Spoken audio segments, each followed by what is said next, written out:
everybody, I'm Katya, I'm back. I'm a drag queen woman ready to give you some entertainment. Welcome to Total RuCall. This show is all about real experiences that may or may not have happened at some time in the past, which we are now recalling because there's another version of that reality on the TV.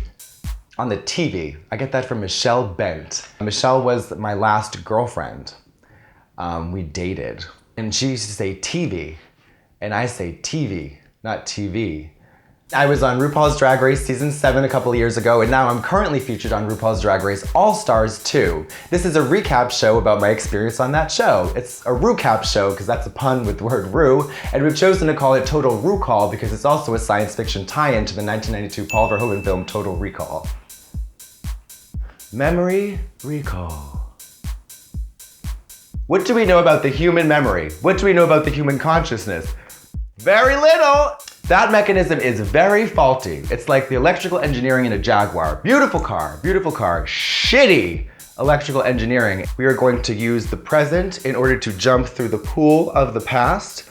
We're gonna come out real wet, and then we're gonna dry each other off through the truth that we'll both find together. This is about memory because I don't know if I'm at liberty to say this happened a year ago. This time last year, we were filming A Lot Happens in a Year. You know, babies are born and die. The world folds in on itself in like this cool little origami pussy shape. Civilizations are built and then torn down. I went on tour. I went on several tours. I've been around the world and I can't find my baby. She's miscarried. Oh. 34 years old. Never been fisted. I've lived in the cold weather for 34 years and now it's time to say, no, I don't want to do that. So I've just been like making a lot of videos and just like focusing on me because like I know that there's a lot of stuff going on in the world right now. But I just don't want it to take away from the focus on me. I'm happy. Oh, I am happy.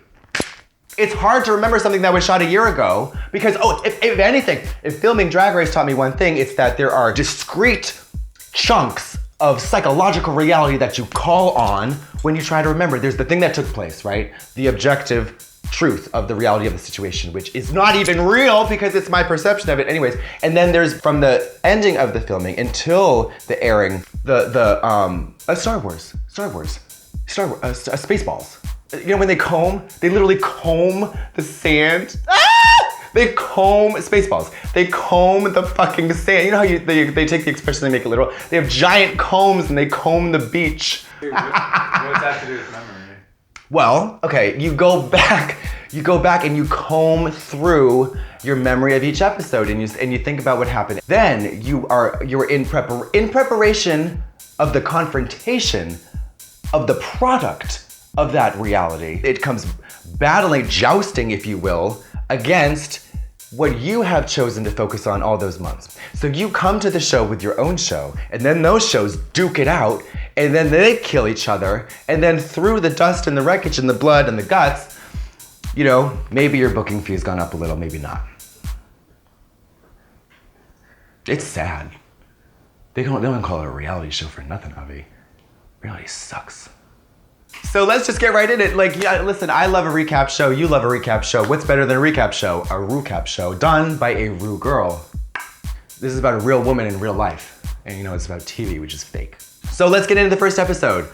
I'm excited to go to All-Stars. I had no time to prepare. You get the call from All-Stars that's like, hello, darling, would you like to come to All-Stars? And you say, hi, oh, sure, yes, when? Tomorrow. But of course you do it, and I get there, and I'm excited. All-Stars is about second chances, new beginnings, rewriting the wrongs of the past, but for me, I get to see all the wonderful PAs again. You don't see them, they're behind the scenes. You see a little bit of their bodies like slithering here and there in Untucked. Oh, these people are so great.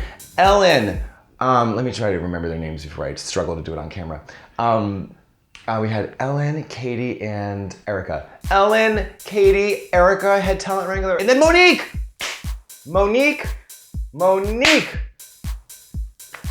Monique does yoga. Hotel room was a little bit different. We got an upgrade. I got a suite. Nope. Nope. That's not true. I was just thinking about the last hotel room I was in. No.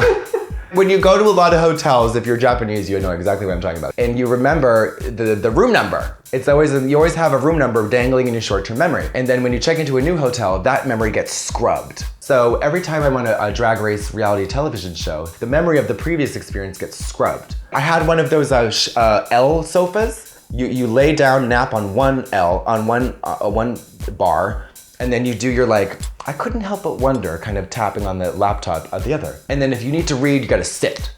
Do not lay down and read. You gotta sit. Oh, there are no huge shocks to this cast. The shocks were the people who were absent. I was like, where's Morgan McMichaels? Where's Delta Work? Where's Courtney? Where's Bendela Creme? Where's Milk? Where's April Carrion? Where's Yara Sofia? She was in the first one. I thought for sure Pork Chop was gonna be there. Who's the first to walk into the workroom? Me. I love my outfit. I'm hot. And then I go in and they lead me right before the entrance to walk into the workroom. I completely start to unravel. It's the most terrifying thing. You know what? It's the most terrifying thing. Even knowing that whoever's in there, I'm pretty sure I'm gonna know them, have met them, and have some kind of good rapport with them. I'm terrified. So I don't know how this is gonna play out in the episode because I haven't seen it yet. I try to say, Happy Hunger Games, bitches, which is like what Chad said in All Stars 1, and she won, so it's like, you know, a good start. In Russian, but I translated it wrong. I don't know how to say it right. This is grammatically, it's not grammatically, it's just idiomatically not correct. Счастливые голодные игры, суки. I know suki is bitches, but it means like Happy Hungry Games, but not like, I wish you a Happy Hungry Games. It's like, these Hungry Games are happy.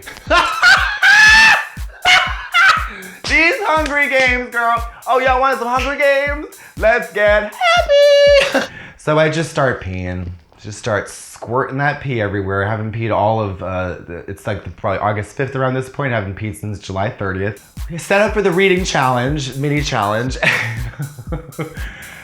I don't like to read. I do not like to read. I do not like to read. I just don't like to read. I don't like to read. I'm illiterate and I'm cool with that. Reading. Now, everybody knows that making fun of your friends is the way to keep them. I had a couple of good reads. There's one that I'm really proud of and then one I'm not really proud of. The first one is for Coco Montrese, where I said, I always wanted to know what the female gremlin would look like in 25 years. And then Roxy, I don't know her. I just know her from the show.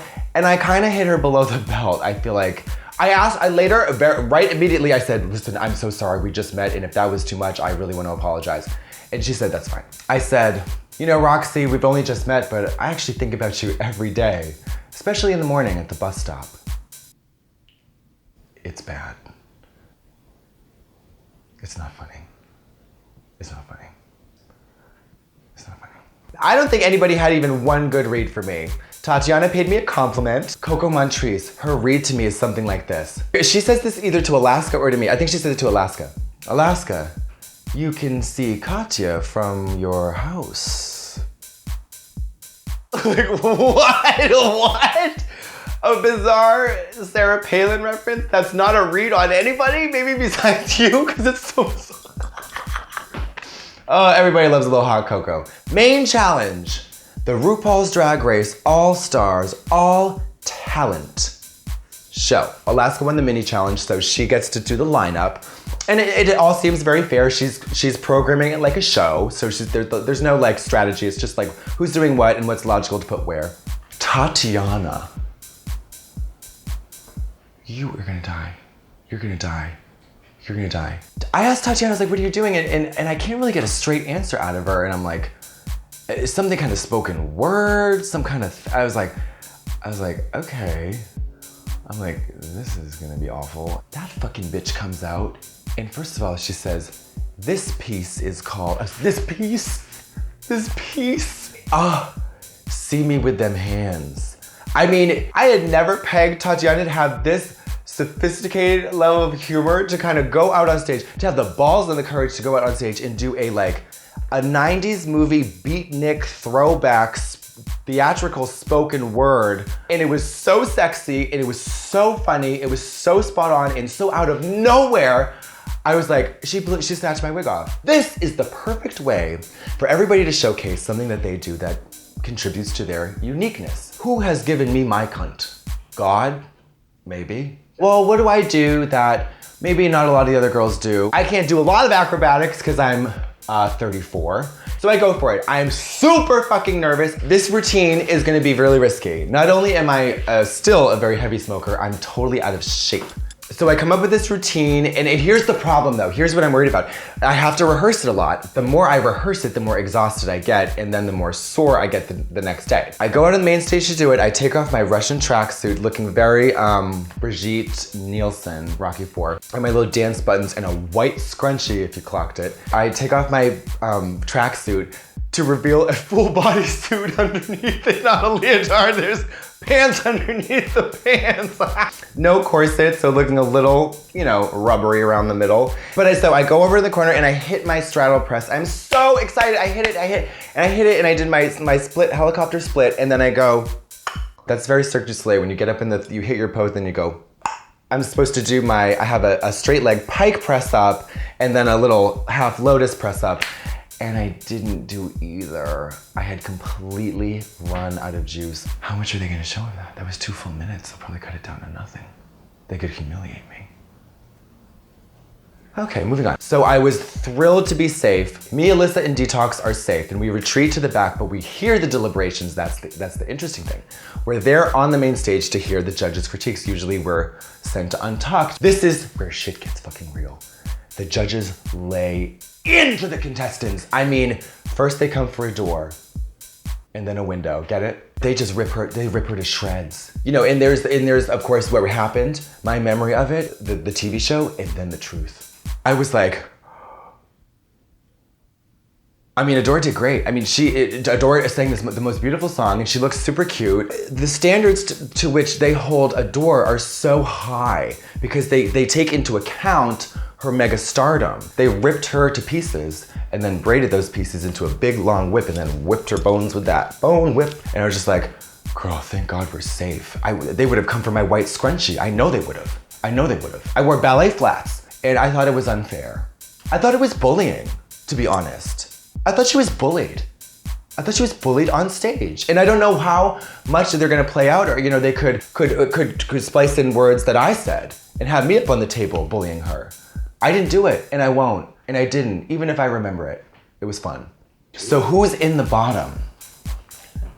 Adore, Coco, and Fifi. Is that right? Oh, you don't know? Oh God, I hope that's right. The drama has really started to cook. While we deliberate in the workroom amongst each other, we kind of come up with this agreement that we're going to use the critiques of the judges and our own judgment to eliminate who we feel to be the weakest performer that episode. Sounds reasonable, right?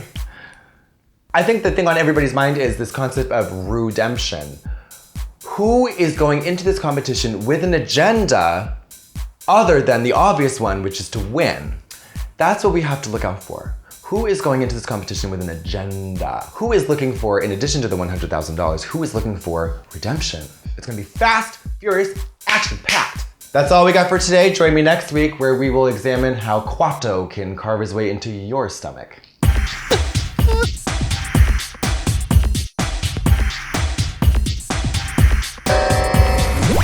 Have you seen my dead dog? Okay, just keep warm. I'm sweaty. Can you see my face? My back is dripping sweat. That's fine. It's so gross. Oh, sweat. That was so clean and stupid!